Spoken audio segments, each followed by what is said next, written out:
The Trevor Bauer situation is somebody who's advising biggest contract in MLB history at the time of when he did sign. Talk about a guy who's been preyed on. Yeah. So, like, what would you do with that situation if you could sit Trevor Bauer down right here and go start to finish? This is what I would have done. This is what I think you should do.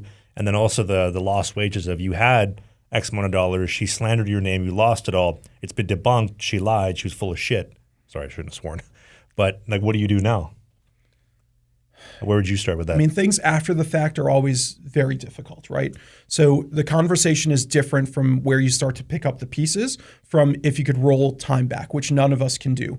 You know, obviously, had there been conversations on the front end, it's the same sorts of things we've been talking about over the course of this talk.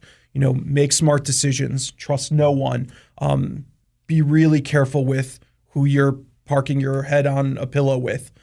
Because there's a lot of traps. There's a lot of people. That's really tough to do for 18 to 30-year-olds or 35-year-olds. Men in general, man, that's tough. That's a tough lesson to teach. It's the toughest. Well, especially for dudes, like we love beautiful women. That's the currency. And when you're making 120 sheets and you're the top pitcher in the world and you have access to all these beautiful women, how are you going to say no to all these beautiful women knocking at your door?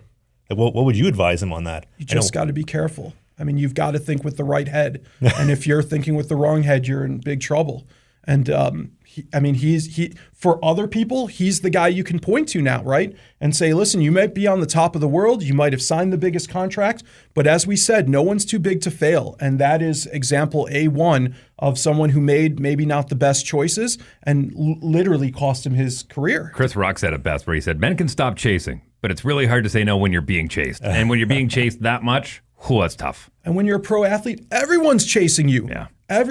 Financial advisors, consultants, really pretty men and women. It's a tough lifestyle. And you can either fall into the trap of feeling like you're immune to it all until people start chipping away at your armor. And again, now it's too late.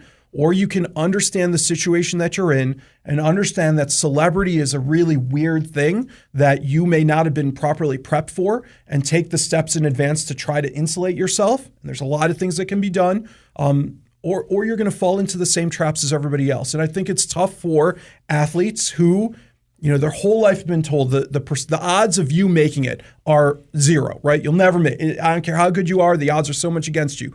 And they've made it, right? They beat those odds. But statistics are not dependent on one another. They're all independent. And just because you beat those odds don't mean you're going to beat other odds. And you've got to understand that. It doesn't mean because you made it here, you're going to beat the divorce odds. You're going to beat the bankruptcy odds. You're going to beat all these other things because you're not. To use the Bauer analogy, though, like if you're advising him, like what type of steps would you take to protect him? Might take around a couple of dates first. Well, never mind that. What do you do now, I think, is the question. I think like after all of this, what's the next big step? Because like we said, I don't think you can really coach that saying, well, let me pick the girl for you, right? But you could use him as an example of like, this is how we, like, give me a credit check. Let's see, make sure she got some money. She's not. Well, Mr. Beast even said, he goes, when he's met a lot of women, but they have to check all of these boxes. And he had 10 boxes that had to be checked. And that's when he started dating the most recent girl. And I think that's, I don't know if that's just experience or what it is, but there's a guy who said, no, before I even think about it, they have to check these boxes. What are the boxes, by the way? He never said. Oh. I have a friend who's a celebrity who, I won't mention his name. He had a contract he had people sign. Almost like a confidentiality mini prenup just to date him because he was smart enough he was a pretty smart guy. And he knew that there was exposure. And notwithstanding that, he had people sue him for things. Didn't Chappelle do a bit about an NDA before any emotional reckoning was going to happen? It's almost funny, but it's the life that it's at least the mentality that you've got to be in. Again, trust no one. Make people earn your trust. It's not like normal people where I sort of trust you until I don't. It's got to be the reverse of that, where I don't trust you until I do. What a world. That kind of goes against the whole, Sucks. Well, it's the whole basis of what your country was built on, which is innocent until proven guilty. And now you got to treat everyone as guilty before you can say, all right, you're okay. But if the law is not in your favor, then you got to take it back in your own hands and say, okay, well, how can I protect myself, right? And then on the topic you just mentioned, I remember hearing from a reliable source that Drake and Bieber both, if you want to date, you want to even go for a coffee, you're signing this NDA, that's it.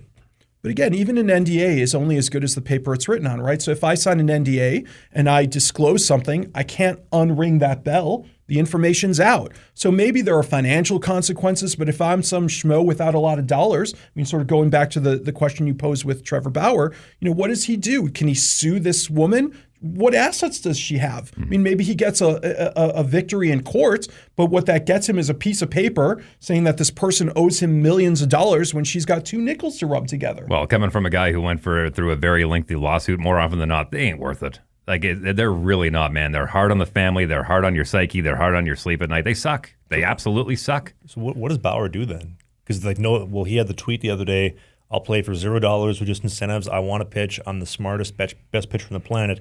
Nobody will sign me. What do you do? I mean, the fact that he is doing that tells you everything you need to know, right? I mean, the only thing you can do is pick yourself up by the bootstraps and try to rebuild. But again, Jack Johnson had time on his career. Bauer's sort of towards the end of his career.